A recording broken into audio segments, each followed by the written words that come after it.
Hey guys, I'm going to try to keep this brief, but I did want to update you on Monday and then continue to do this whiteboard thing as much as we can over the next few days. So announcements to start, and then I'll delve into the workout of the day. A couple things as far as what we've done for Ka Valley.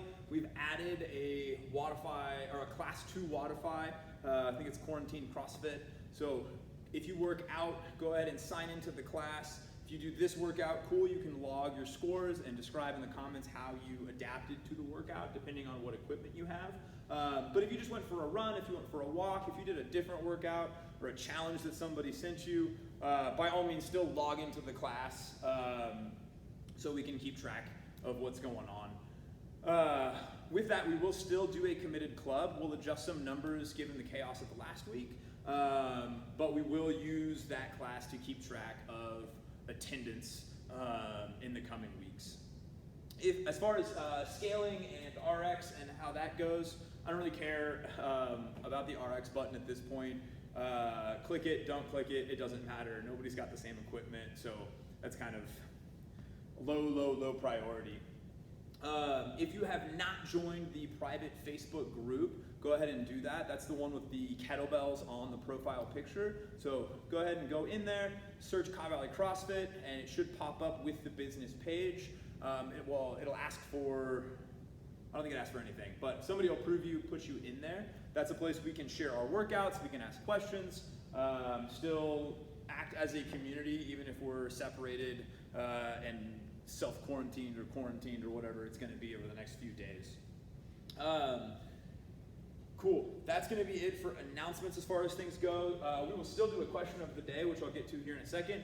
That we can answer on Instagram. So the Ka Valley page will have a question of the day. You can go in and answer it, and then we will share that throughout the day as answers come in. Again, just to keep some sort of normalcy and some fun while we go through this. Going into the workout for the day, question is going to be, what are you currently binge watching? I'm sure some of us have kind of run out of ideas, but if we have any cool movies or series, please share them on the Instagram. That'll be awesome. I watched 1917 at work last week, as well as Frozen 2, super good, if you haven't seen those.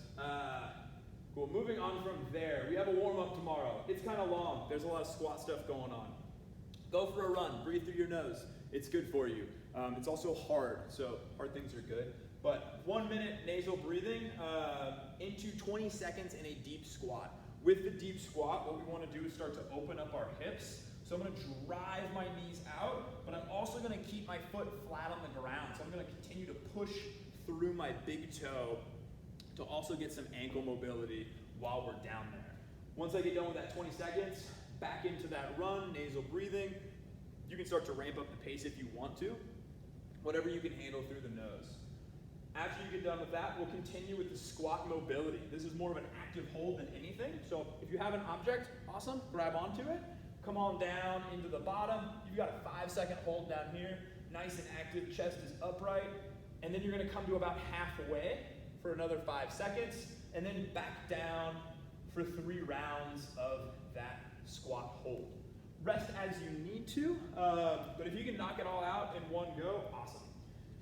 After that, we've got some more squat mobility and just some stability work. You've got 14 alternating curtsy lunges. So I'm just gonna step out and back, sort of a lunge squat hybrid, if you will, just to open up the hips a little bit more. When you get done with those 14, you've got 7 single leg glute bridges. I harp on this a lot in class, but keep your hips parallel to each other. We don't want one hip to drop down with the non-working leg.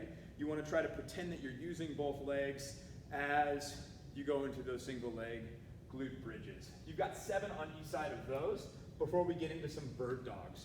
Bird dogs are those quadruped single leg things, single arm things. So I'm going to come down here. I'm going to reach one leg out and one arm out with control, nice and smooth. For the leg and arm that are still in contact with the ground, I can either spread the floor out and try to push diagonally away, or I can also compress down in. Those are 2 different ways that our core can stabilize.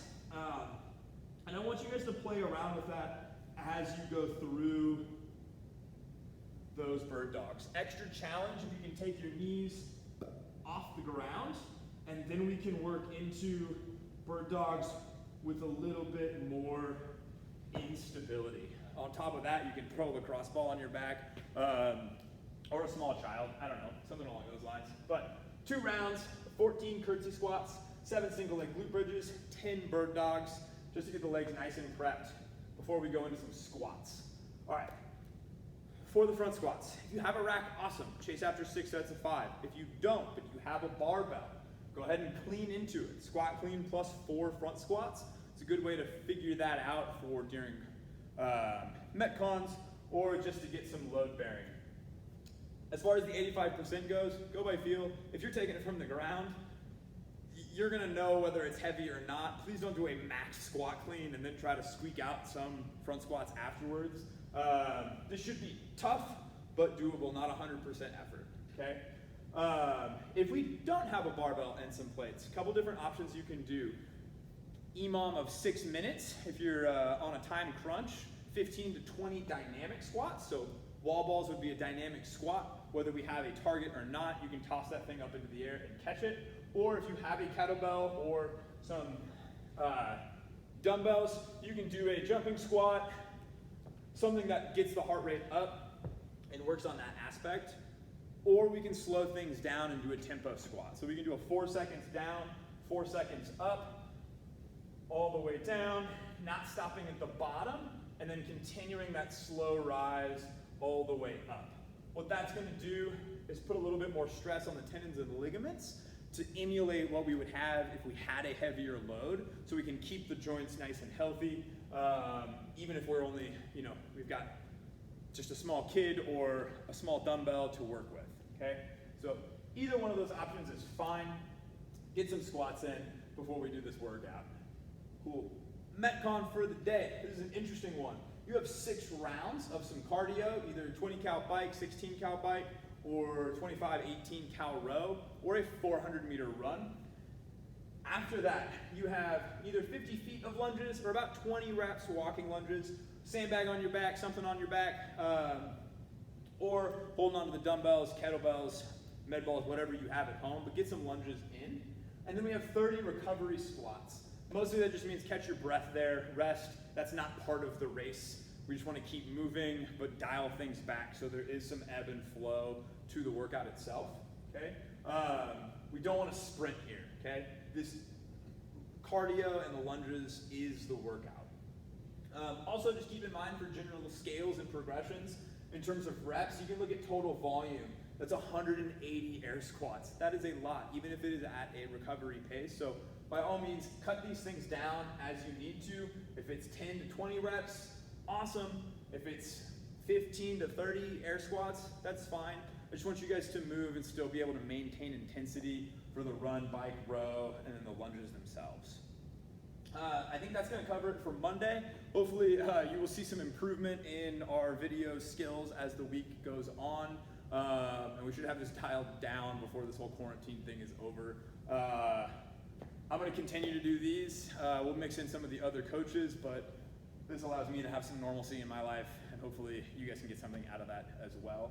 If you have any questions, comments, concerns, emotional outbursts, hit me up on Facebook, Instagram, send me a text message, or send the page a text message or message, and we'll try to get all of the questions answered so we can stay fit while we're stuck inside for who knows how long. Anyhow, happy apocalypse, everyone. I hope that everyone's doing all right.